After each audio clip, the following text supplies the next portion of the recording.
Pawn shop salesman, what is the strangest thing a person has tried to pawn at your shop? A guy comes in with a brick he spray painted gold. Then got mad and threw it at my co-worker when he wouldn't look at it. So my co-worker grabbed a cattle prod he keeps beneath the counter and chased the guy into the street. Never saw him again. Had a guy couple years back try to sell me the bathroom in his apartment. He'd written up this kind legal looking thing, but when I told him the whole thing made no sense and that he didn't own the bathroom anyway, just rented it, well, the guy got upset. He told me that that was where he pooped and that had to be of some value and that I was a con artist. He was yelling about writing our governor on his way out the door. I used to live across the street from a large pawn shop with a roommate when I was in college. We'd frequented for their video games, books, and DVDs, but always noticed it had a closed off used porn section you had to ask to get into. We finally went in one day and noticed wall to wall DVDs and nudie mags, but what caught my attention the most was a mold of Jenna Jameson's lower half that you could have sex with. Who the hell bought it, and who the hell would buy it?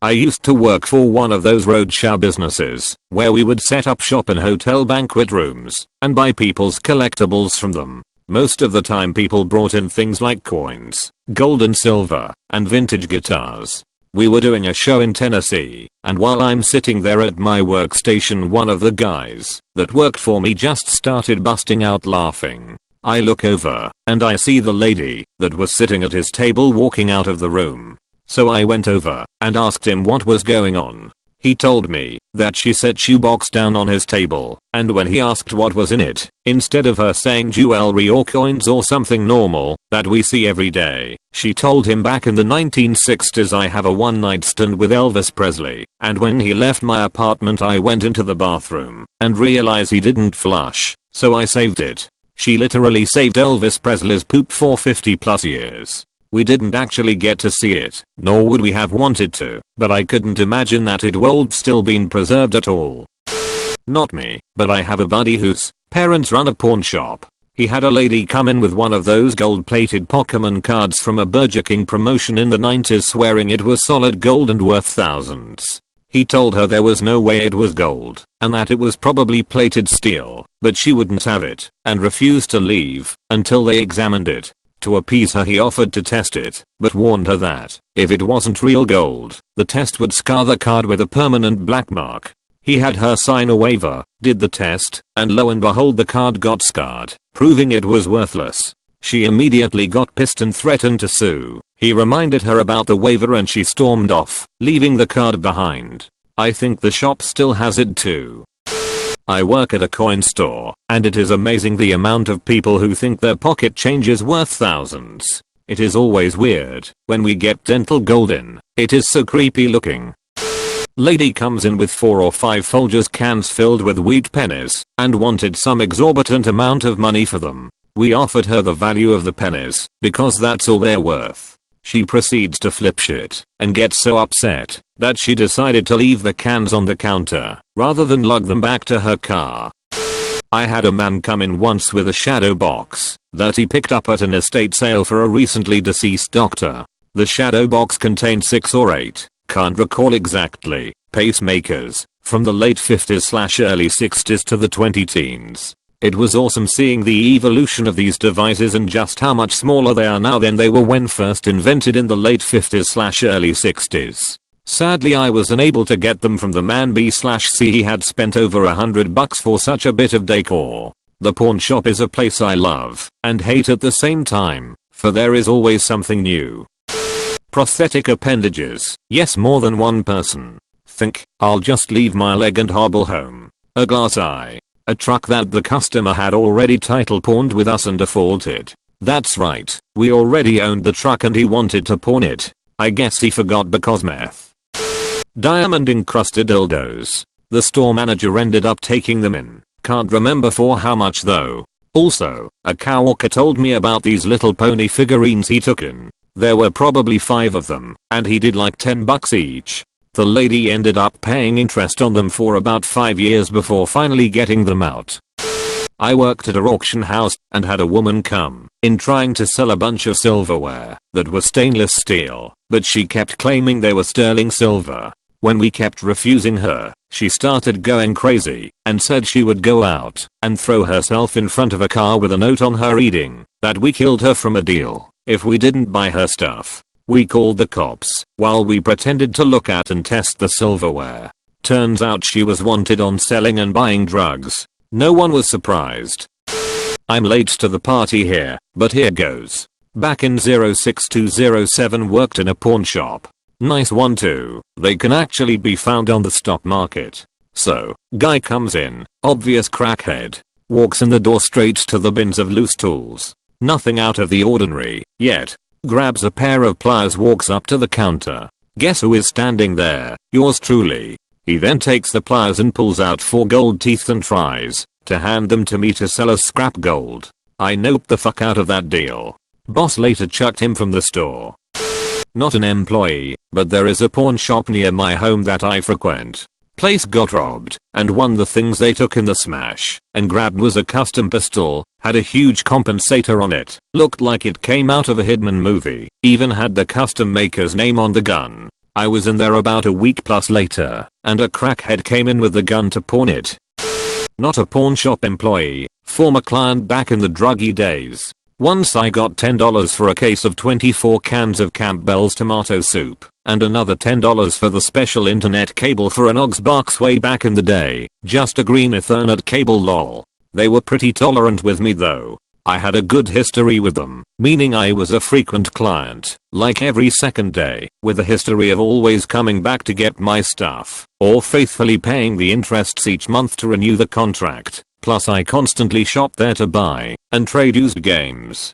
Generally the exchange rates were superior to GameStop's. And no, I never went back for the soup or Ethernet cable. That was actually the beginning of my downfall with them as a good client. And then they fired the cool manager that I had spent years building up a good relationship with, mainly because he was way too tolerant / generous with people like me. On the subject of trading games there, they were fucking amazing for that. Back in the day, EB had a couple really good specials.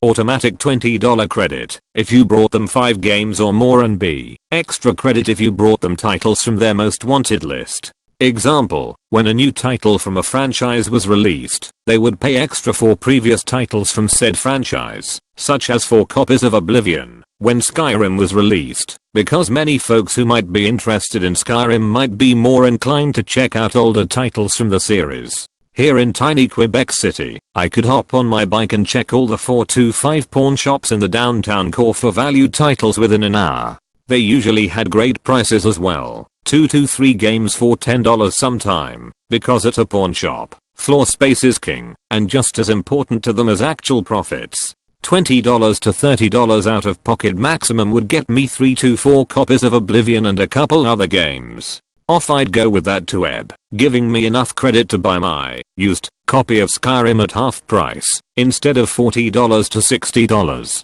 On the negative side, Quebec law states that all serial numbers and whatnot must be transmitted to the police, and items cannot be sold for 30 days until that information has been verified. However, the police also use that info to, illegally, I think, build profiles on frequent clients. I got questioned about it during a street stop and frisk more than once. Oh, you like the pawn shops, you? There's been a lot of break-ins lately. Screw you, buddy, I'm there once or twice a week just trading in my games and getting more, and I keep all my receipts, so you can suck my balls. Greetings, my given name is Richard Harrison and the facility we have entered is a retail establishment that specializes in unredeemed goods, which is the legal property of yours truly. I currently employ my paternal parental unit, alias, elderly male, and the offspring of oneself, whose given name is Corey Harrison, yet has assumed the identity, Large Hoss. Each individual item currently possessed by my Northeast retail establishment beholds a lengthy narrative, and of course, this being a legal retail establishment, can be acquired for reasonable compensation. I have been the legal facilitator of this established haberdashery since the year MCMXCV, and in those 6 years, I have been gradually informed that I shall, at no time in the past, future, or present. Be aware of by means of observation or inquiry, any details whatsoever of the material goods that will proceed past the aperture of my structure, where goods are acquired and distributed simultaneously. I worked at a pawn shop for a few years and nothing really strange comes to mind, but there was a bullshit story I tell new hires. I remember when I first started, it was maybe just a few days after, this totally filthy guy comes crawling in the door. Actually, more like dragging himself in the door. We looked at this guy, like WTF. He dragged himself along the floor with his arms all the way up to the counter. He said he needed to make a payment. So I asked him for his ticket. When I looked at his ticket I couldn't believe it. He'd pawned his wheelchair 6 months ago. I'm not a pawnbroker. I'm just an occasional customer. I went in to pick up An's box and the dude in front of me had this case in front of him. Couldn't see what was in it, but I overheard the broker talking to the dude. Sir, I don't care how clean you claim them to be, we don't take dildos. Thought it was pretty standard. Dude turns the case around to close it. There were 5 alien penis looking dildos. Multicolored motherfuckers. Huge too. Like the smallest looked like it was at least 1.5 feet long. Gross shit. I've worked at a pawn shop for about 10 or so years, so lots of strange stuff. One that stands out is a guy brought in a gold anchor pendant with a large diamond in the middle. The stone was larger than you would typically see in a piece like this, so I asked him about it. He said that, when he got divorced he got his and her wedding's rings melted down and made into an anchor to remind him of how she was always weighing him down. The big diamond was off of the engagement ring. Another guy literally tried to sell me his grave. He had run a successful business when he was younger and bought a grave plot some time ago. He ran into harder times and his business folded, and he was trying to sell the grave plot, said it was in a really nice place. Didn't end up buying it though. Also lots of one ring plastic board game pieces that people tried to pass off as gold. I'm not a pawn owner, but I have a sister. We were in our college years, unintentionally breeding bunnies in her apartment in a hutch in the living room corner. Those cedar shavings and bunny poops were everywhere. The roommate screamed at her to clean up the mess. She had me drive her to the Walmart's, and she buys the cheapest vacuum cleaner available, a whopping $30. We go home. She uses the vacuum to suck up all the bunny mess under the hutch. Vacuum dies immediately, because it's clogged with poo. Then I take her to the pawn shop per her request, where she pawns the broken vacuum full of bunny shit for $7. Also, she pulls out of her car a computer. The pawn owner boots it up giving her the sketch eye. Can you enter the password? He asks. Well, this computer belonged to her ex-boyfriend's ex-girlfriend. She calls the old ex-girlfriend. Obviously she has enough common sense to not do this in front of the pawn owner. She walks over to the music section near the window. In front of a symbol, she whispers, "Meghan, I'm sending your computer." Yes, the one that Steven took. But the post office said, in order to mail it to you, you have to provide the password. Yeah.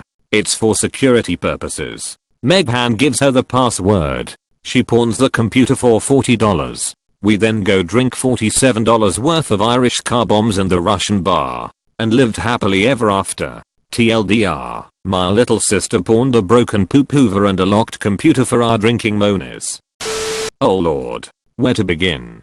A horse once. We passed, obviously, and had to make a sign for the door that said we don't take anything that eats, sleeps and poops. Because this family was always trying to get money for their animals. As if we had some kind of barn attached to the building in the middle of a huge city. A sewing machine like everybody's great grandma has, the solid iron ones that fold down into their own tabletop, and run by solely by foot pedal. It was cool, but it was in horrible condition. I had an elderly woman try to sell me a gold tooth.